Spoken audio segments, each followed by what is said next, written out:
In the calm nighttime stillness of July 5, 2013, in the small town of Nantes, Quebec, the sky was overcast with a faint purple hue, the kind that appears just before true night sets in, and the air carried that typical summer heaviness, the scent of distant trees and warm asphalt lingering faintly.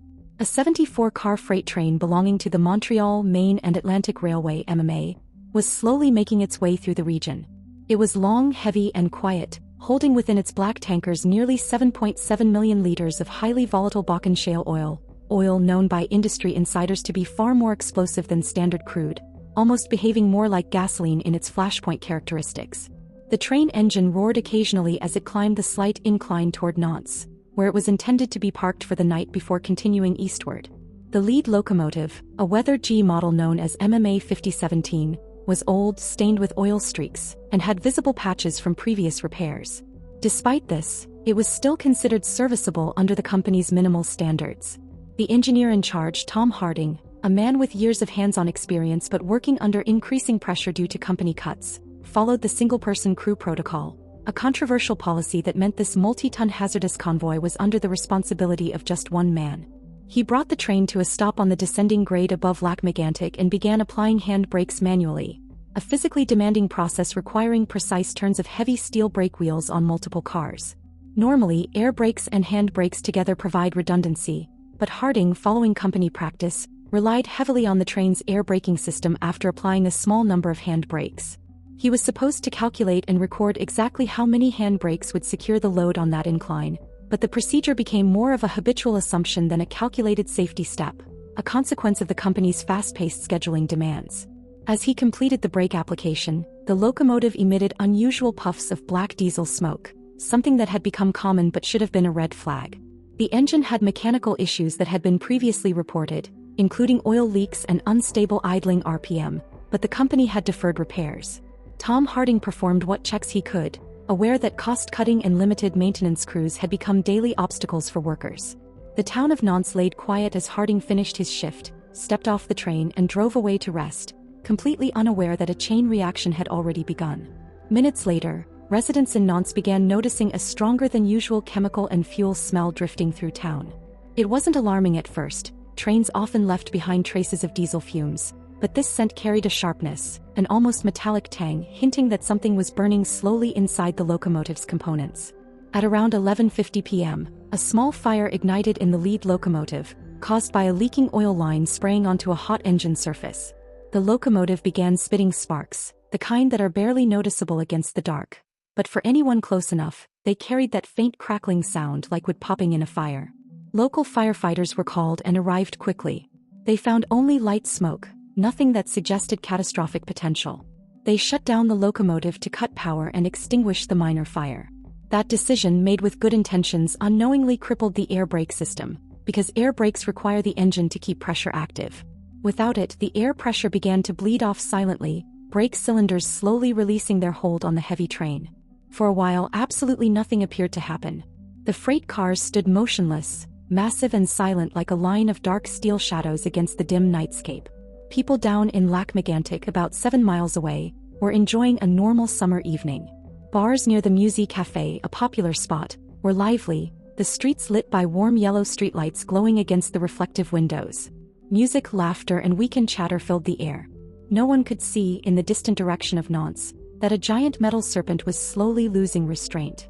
Then, just past 12:55 a.m., after more than an hour of gradual pressure loss, the little movements that no one could hear became critical. The 7,000-ton train shifted, rolling by a single inch at first, then pausing as if deciding whether to proceed. The hand brakes, which were never enough alone, began to creak under the growing force of gravity. Steel wheels made almost inaudible groans against steel tracks. 1 minute later, the brakes could no longer resist the mass. The train began to move, slowly, almost ghost-like, without a driver, without lights, without a warning horn. No one saw it. No one heard it. The black tankers slipped through the night like a silent convoy of fuel-filled missiles, building speed on the downward grade. By the time it reached the outskirts of Lac-Mégantic, it was traveling at over 100 kilometers per hour, far faster than any train should move through a town. Its wheels screeched as centrifugal forces began to pull at the curve that led into the downtown rail section. The tracks curved tightly near the heart of the town, a design meant for slow freight. But this massive chain of tankers, pressurized with highly flammable oil, could not hold the line. At exactly 1:14 a.m. the first tanker derailed. The sound was described later by survivors as a metallic scream mixed with thunder, followed by a thunderous crash as multiple cars jackknifed and ruptured like pressurized cans, tearing open violently. Oil sprayed out in high-pressure arcs, turning into instant vapor clouds upon contact with air. The friction sparks and ruptured metal heat ignited the vapor in less than 2 seconds. The result was not a simple fire. It was a massive fireball that lit the sky like a blast from a military bomb. Witnesses miles away saw the orange flash rise high above the town, followed by a deep roaring explosion that shook windows like an earthquake. Within seconds, the scene mutated into something beyond a simple industrial accident. This was a living, breathing catastrophe consuming everything in its reach. As the first tanker ruptured and erupted into a pillar of flame, a shockwave rippled through the air with a force that punched into the lungs of anyone nearby, stealing their breath momentarily and leaving a ringing, high-pitched tone in their ears like an aftershock of invisible pressure. The sky, once a quiet black canvas of stars over a sleeping town, turned a violent and shifting shade of orange, red, and deep furnace yellow, pulsing with each new ignition like the heartbeat of a monstrous firestorm. The Musée Café, once filled with laughter, clinking glasses, and live music drifting softly through its windows, vanished in a single expanding wave of incandescent fire. The blast did not simply burn, it erased. People inside were not engulfed slowly. They were consumed in an instant, silhouettes vaporized against a wall of searing flame before sound could even form in their throats. The few standing near the windows had only the smallest fractional moment to turn their heads before the pressure wave shattered the glass outward, sending razor-sharp fragments slicing through the air, reflecting the firelight in tiny, fleeting glimmers like deadly sparks as they embedded themselves with violent force into brick, wood, and human flesh. Outside, the street, moments earlier just a warm summer night with people leaning against cars and chatting casually, was transformed into a corridor of chaos. People instinctively ducked or dropped, hands over their heads, some clutching their ears, others scrambling in blind panic as the scorching heat slammed against their backs like the opening of a blast furnace door. Clothing began to scorch without direct contact with flame, hair singed from radiant heat alone, and the ground itself seemed to throb with each fresh explosion as metal tankers, each a pressurized bomb in waiting, detonated one after another in horrifying sequence, their steel shells warping and ballooning outward before bursting with grotesque force. Concrete walls cracked and buckled, windows collapsed inward in a cascading shatter of glass, and street lamps twisted as if made of softened wax. The oil, once sealed inside the tankers, now behaved like liquid fire given freedom, spilling onto the streets in glowing rivers, flowing with a terrifying calmness that contrasted with the violence around it. It seeped into gutters, igniting anything it touched, creeping beneath parked cars that exploded in delayed bursts as fuel tanks overheated and ruptured. A parked delivery truck was seen briefly outlined in orange light before it erupted, its metal roof lifting like the lid of a pressure cooker, spinning into the air before crashing onto a nearby building in a shower of flaming debris.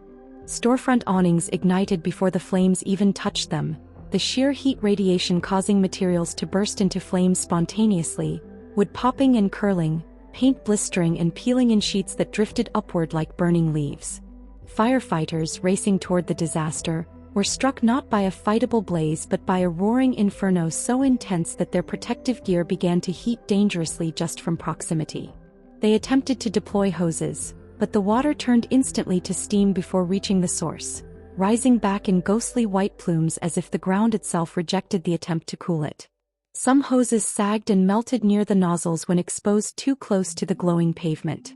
The sound was almost indescribable, a deep, continuous roar like 1,000 jet engines layered over each other, punctuated by sharp metallic screams of twisting steel, and the echoing booms of more tankers succumbing to internal pressure, each one preceded by a chilling whistle-like hiss, a high eerie tone like a kettle signaling its final moment before shattering. Panicked residents stumbling through the streets could smell burning rubber, scorched skin, melted plastic, diesel fumes, and something else. A heavy, chemical sweetness of burning crude oil mixed with the unmistakable scent of charred flesh, a smell that would cling to the air for days, seep into clothing, hair, even the inside of emergency vehicles. Some people ran barefoot, shoes lost in the panic, their feet slapping against blistering pavement, skin peeling as they fled. unaware until much later when the shock faded and pain surged in waves. Others shouted names into the smoke, voices cracking, calling for friends inside bars that no longer existed. A few, caught too close to the initial blast, tried to run but collapsed after only a few steps, clawing at the ground as fire overtook them, leaving only indistinguishable remains later marked by investigators with small flags in the ashes. Hydrants hissed and steamed, their paint bubbling, the metal almost too hot to touch. Overhead, power lines snapped and whipped violently, arcing electricity with crackling bursts that danced across burning rooftops in brief flashes of white light. The town's street signs, once reflective and clear, warped into curled, twisted metal, the letters unreadable, surfaces blackened beyond recognition.